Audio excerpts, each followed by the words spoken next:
চলো আজকে তোমাদের সাথে একটা খুব সহজভাবে ইলিশ মাছের রেসিপি শেয়ার করি, যেটা আমার ভালো মাছকে রান্না করেছিল।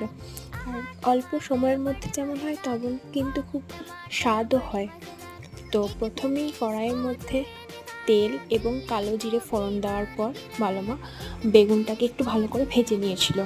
তারপর টমেটো, কাঁচা লঙ্কা দেওয়ার পরও ভেজে নেওয়ার পর সামান্য লঙ্কার গুঁড়ো আর হলুদ গুঁড়ো দিয়েছিল, এবং ওটা যখন ভালো করে ভাজা ভাজা হয়ে যায় তারপর পরিমাণ মতো জল অ্যাড করেছিল।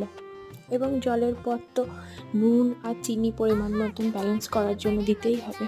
তো এই কটা মশলা দিয়ে রেডি আজকের বেগুন ইলিশ। তোমরা যারা এখনও পর্যন্ত বানাও নাই, বানিয়ে দেখো, খেতে কিন্তু খুব সুন্দর হয় আর খুব তাড়াতাড়িও হয়ে যায়।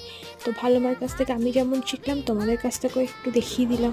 তো জানিও কেমন লাগলো। টাটা আজকের মতো।